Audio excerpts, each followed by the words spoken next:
One of Marjorie Taylor Greene's MAGA Republican allies has publicly revealed that her effort to remove Republican Speaker Mike Johnson from power has hit an unexpected and insurmountable roadblock in the form of other fed-up Republicans who are also prepared to burn the House Republican majority to the ground, but this time in a way that will make you cheer. But before we unpack all that, if you end up liking this video and you want to support the channel, please be sure to hit the like, subscribe, and alert bell before you go. I'd greatly appreciate it. All right, friends, we have several clips to play in this video. The MAGA Civil War has hit an unexpected turn. It's a twist. It's an M. Night Shyamalan level twist that I was personally not expecting, and I suspect neither did you. Can't wait for you to see it. But let's start with the good news for Marjorie Taylor Greene. Many far-right Republicans in the past 48 hours have signaled that they would support an effort to vacate the chair. A motion to vacate is what it's called, which is what Matt Gaetz used to remove Kevin McCarthy from his speakership. All it takes is one person to introduce the legislation, to pull the trigger on it, and then after an initial vote, then it comes down to a second vote, and if a majority support it, bye-bye goes the speaker. Now, Thomas Massie, a Republican congressman from Kentucky, said that he would second the motion. And then Paul Gosar, one of the weirdest people in Congress, and that's saying something when you consider the people that we often talk about, he's also officially signed on to third the motion. I've added my name in support of the motion to vacate the speaker. Our border cannot be an afterthought. We need a speaker who puts Americans first rather than bending to the reckless demands of the warmongers, neocons, and the military-industrial complex making billions from a costly and endless war half a world away, concluded Congressman Gosar. Again, weird guy.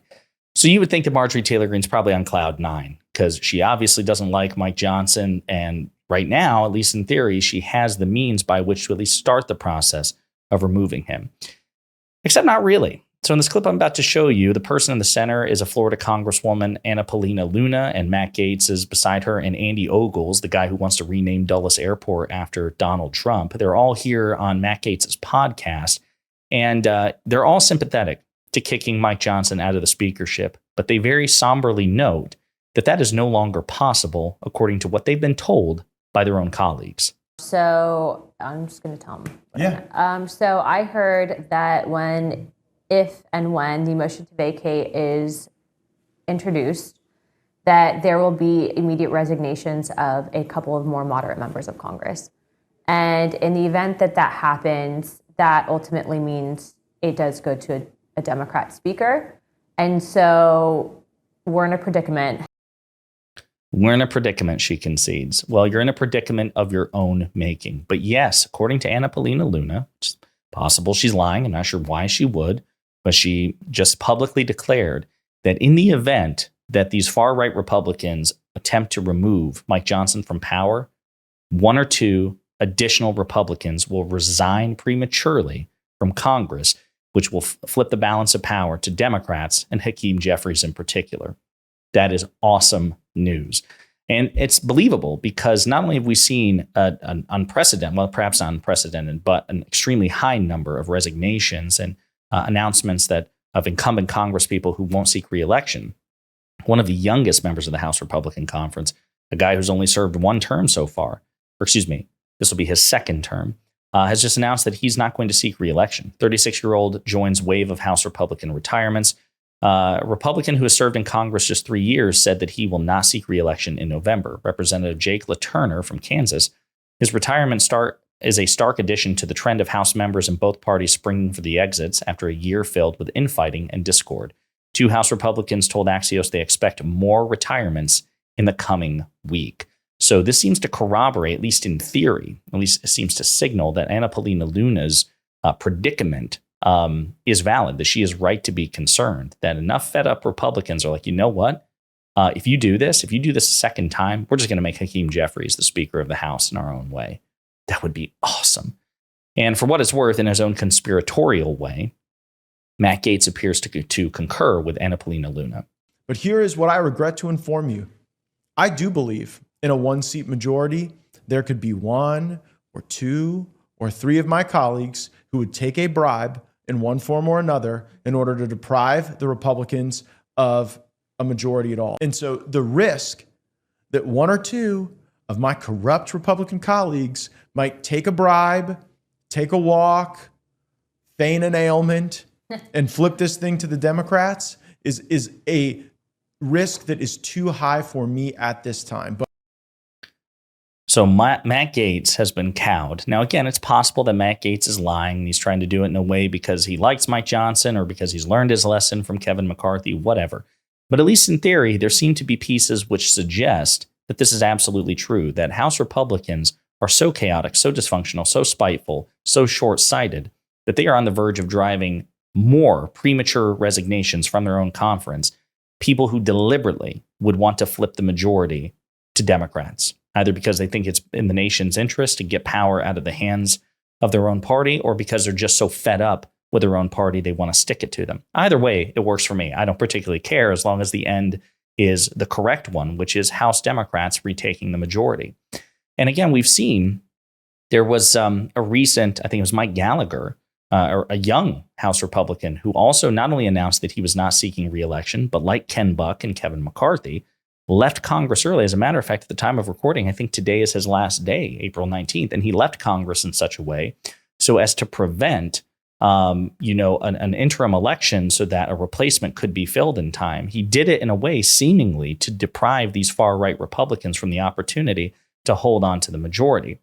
There's also another interesting twist on the top of all this, which is Donald Trump, the cult leader of the Republican Party.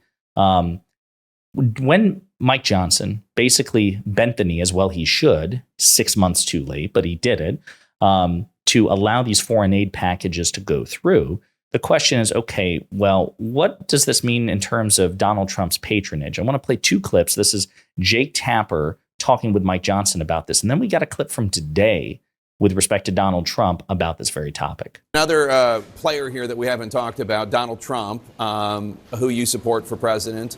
I want to play some of what he said last night when he was asked if he plans to protect you from any sort of motion to depose of you by the far right. Take a listen. President, how should Israel protect Speaker Johnson? Well, we'll see what happens with that. I think he's a very good Did he person. brief? We'll see what happens with that. I think he's a very good person. Have you talked to Trump about this plan, this legislative plan, in terms of how you're introducing these foreign aid bills? And ultimately, will he have your back?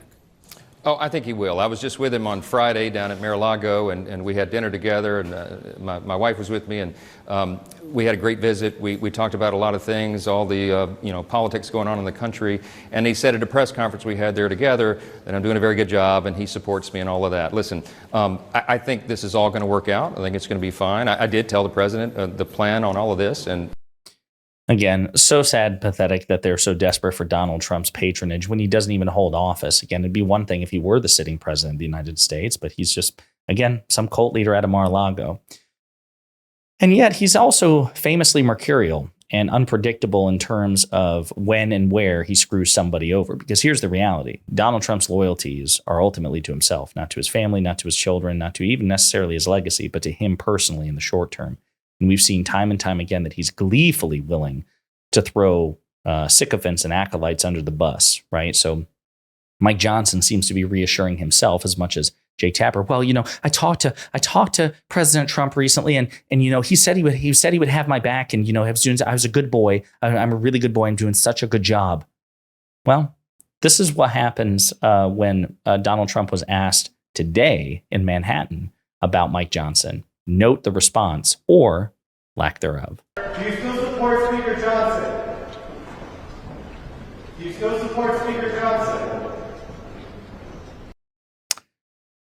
Yikes. If I were Mike Johnson, I would be worried about that. But I don't know. This is also good news for Mike Johnson. Again, according to Anna Paulina Luna and Matt Gaetz, they say that a sufficient number of fed up Republicans are like, if you pull the trigger on this, we're just going to hand control over to Democrats. So it's entirely possible that Donald Trump doesn't know what to do. But I love this. This is great. This adds another complexity to the MAGA civil war, which will probably continue to go on, right? I don't see this as a resolution, but at least if Anna Paulina Luna, if what she says is true, this is effectively an insurmountable roadblock to Marjorie Taylor Greene's desire to remove Mike Johnson from the speakership.